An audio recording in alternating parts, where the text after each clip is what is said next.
Good morning from Thought Fire. Coming to you live from the closet. I've got a lot of crap about that, actually, so just kind of a fun little side note.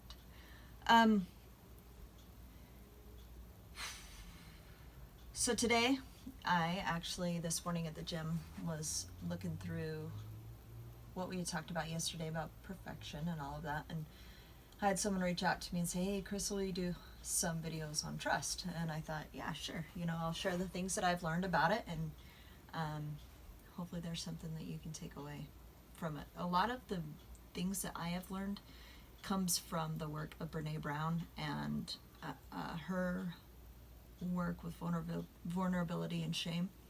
She is a shame researcher. She's done tons of work with researching how people feel and overcoming shame and processes and things like that. So if you want to learn more about her, I highly encourage it. She's a great resource to learn how to recognize and overcome shame. So I cannot do one video on trust. There's so many elements to trust, so I'm probably going to do the next 7 videos on trust because I think there's so many different aspects of trust that can help us in different ways. There's 2 aspects of trust. A lot of people come to me and they're like, hey, so I have a problem with trust. I don't trust other people. And one thing I want to say is trusting comes from how we learn to trust ourselves. I know that's sometimes a hard truth, but how we trust ourselves tells a lot about how we trust other people. So in each little nugget I give you to think about trust, I want you to remember there's a self side and there's other side. There's 2 elements to it. So, having said that, I am going to tell you up front, the concepts that I'm going to teach you are very simple, but not easy. So, make sure you're mindful of that, because it's not rocket science. It's fairly commonsensical, but be assured that I'm not downplaying that I think these are easy, because I do think they take work, and if you're willing to put in the work, I know from experience that they will serve you. So, and my message is about showing up for you, and I know that if you implement a process or an awareness in your life, you can show up for you in these moments. So, first thing I want to talk about is Brene shares a story about her daughter. She comes home from school, she's all upset, and she's crying, and apparently after a while Brene got her to finally say what was going on with her, and she said, I told so-and-so at school that she something about me that I didn't want anybody else to know. But by the time recess was over, we got in, and her whole class knew. So she had put her trust in this friend, shared something that made her vulnerable, which trust is all about vulnerability, which could be a whole nother video. Got in from recess, whole class knew that one little secret that she shared with them. She came home all upset, and Brene's Mama Bear comes out and says, yeah, you don't trust people. And then she took a step back, and she's like, there's people in our lives who add to our marble jar. And she uses the example of the marble jar. She says, little moments building trust. Trust comes in small moments. And that is something that we need to be aware of. Trust comes in minute little things. It's not a big spectacle. It's not one event. Trust comes by those small talks, those showing up for people when they may need a moment to themselves, or showing up for yourself. These videos for me is building my trust in myself. I am showing up. So remember that. Back to Brene's story. So she looks at her daughter and she said,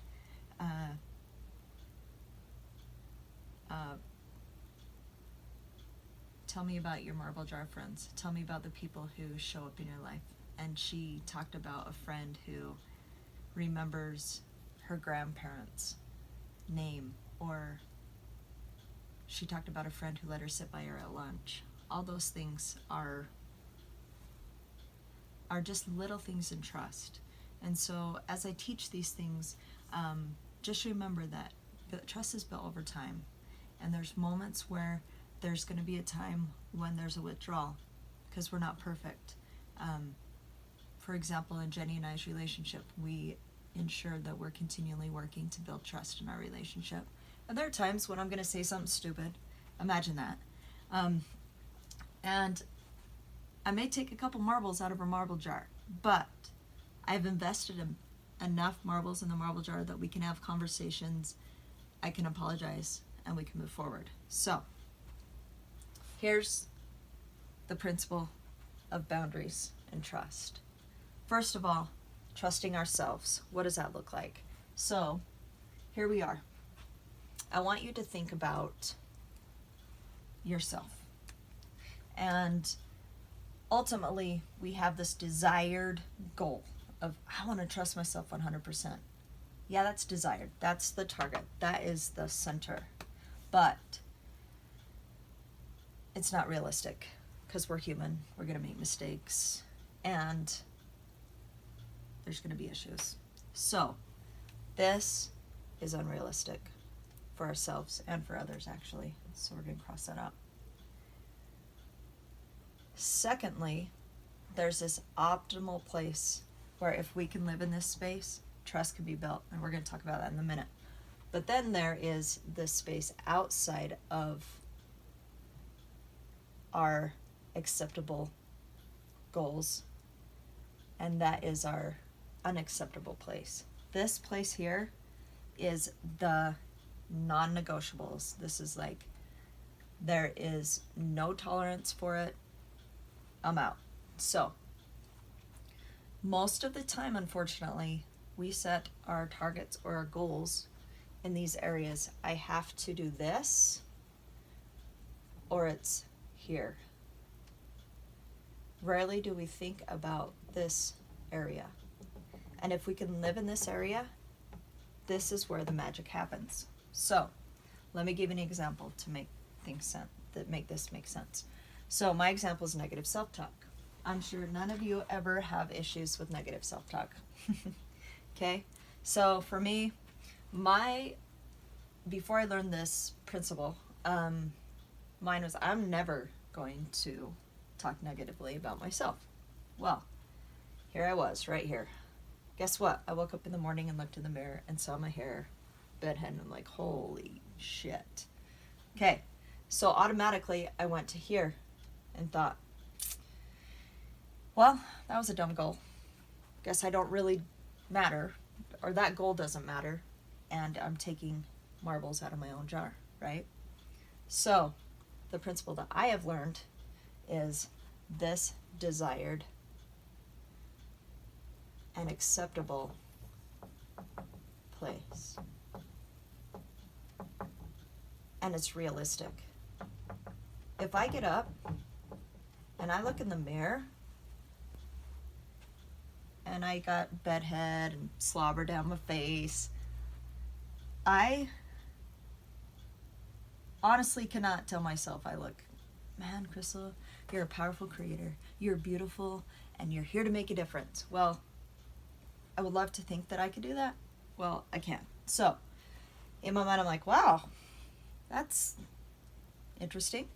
So I may have a thought that is not positive. Instead of meeting that thought with another negative thought, I say, It's a good thing that we have showers and hairspray so that I can make myself presentable to go to work. Do you see what I've done here? I've taken a negative thought and I've replaced it with another belief system. Instead of thinking that I'm ugly, wrong, or indifferent, I've replaced it with, it's a good thing that I have options. And deep down, I know whether I have bedhead or whether I have my hair done. I can't believe I'm using hair as an example. But that I'm okay. Inside, I'm okay. I'm showing up for me. I'm okay. That negative belief system does not have to control me or drive my life car. So, what's yours? Is it negative self-talk? Is it exercise? I'm going to exercise every day for 30 minutes and burn 700 calories every single day. That's probably unrealistic, right? Now, if it doesn't happen, you automatically go to, I'm never going to do it because it ain't going to matter anyway. That's unacceptable. So, there are going to be days where you may not make it to the gym, but that's okay because you're showing up for you by going and you're working towards a goal. So, that black and white thinking is one of the greatest destroyers of trust for yourself. We're going to spend a lot more time for that. But quickly, I wanted to go to others. So, my example is my family. For 29 years, I lived for everyone else. And those of you who have known me know this story about me. But for 29 years, I tried to live in a space of pleasing everyone else's needs and not being in touch with myself because of fear. So, at 29, I broke and decided that no longer was I going to live for everyone else, but I was going to live for myself. And it was life-changing for me in so many ways. Well, I would like to say that everybody at that point jumped for joy and was so happy for me, and life became smooth and happy, and, well, it didn't. And it still isn't. It's just reality, right? That was my desired goal. Everybody accept me, love me, and kumbaya. We all sing together. So, that was not realistic. Was it my desire? Yeah. Yeah, it was my desire, for sure. But it wasn't realistic. So, I had to learn to set boundaries for other people. Since I was a people pleaser and never set boundaries before, people felt like they could say or do things that they felt were okay. And I felt like my energy was depleted because of their lack of respect for my boundaries. So, a year and a half ago, I had an experience where I did not speak to a family member close to me for 6 months because I said, this is an unacceptable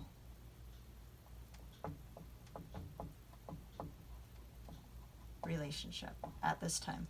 Not forever, but there has to be some boundaries made. You will not disrespect me.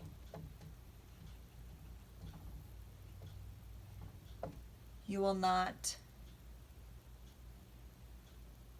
bully me. You will not speak down to me.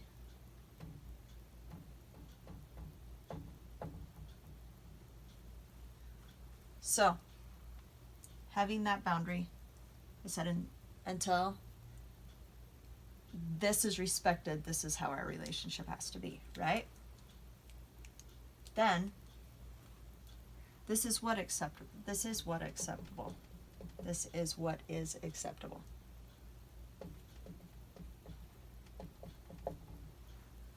I can deal with you tolerating me. I can deal with you putting up with me while we are doing family events. I can show up to family events and not make a scene, or vice versa. These are all acceptable. Does it build trust? It builds trust that we are where we are and trusting that that's where the relationship is. Here, it's depleting trust like crazy. Do I fully invest in the trust of other people in my family who are in this space? Probably not. It's probably going to take a lot of years to build up my marble jar in that area. But the desire is, yeah, go hang out with my family, everything's good, love, kindness, all that. That's just not going to happen. So I have had to come to a place, what is acceptable? What am I going to accept? And what is unacceptable? And what am I going to do when these things come up? So that is my challenge for you. First things first, in trust. Boundaries. Boundaries with yourself, boundaries with others. So, what is acceptable? I'm sure all of us want the desired, that 100% perfect trust in ourselves. Well, I assure you, in this life, it's all about learning to trust and grow and all of that. Can this target get bigger and bigger? Absolutely. As we gain trust, the desired result's going to get bigger and bigger, bigger for sure. But we have to learn the tools to know how to accept the realistic and love who we are through the process by showing up and saying, you know what? This is what I'll accept from you. Crystal, when you wake up and you say to yourself, you're going to get on the video and make a fool of yourself again today, I can counteract that with, you know what, Crystal, you're going to wake up and you're going to show up for you again today. And you're going to go and you're going to share what you have to share with those around you. And you will help those who you help and who are waiting for you to help. So that's the process. My challenge for you today is to sit down and to look at yourself. How do you trust yourself? How do you not trust yourself? What areas do you think you trust yourself, but maybe you don't? Or what areas are you black and white thinking yourself? Because that is not serving you. Also, maybe you have some people in your life that you do find some boundaries that are being crossed. And I assure you that if these boundaries are being crossed, there are these boundaries that are being crossed. So if you can solidify showing up for you, this will give strength to this part. So with that, coming from the closet, that's going to be a coin term someday, straight from the closet, closet talk with Thoughtfire. Check me out on my blog. I'm going to have it posted underneath here. And hopefully today's little, that hasn't been so little talk about boundaries can help you build trust. And there's going to be a lot more we're going to be able to talk about trust.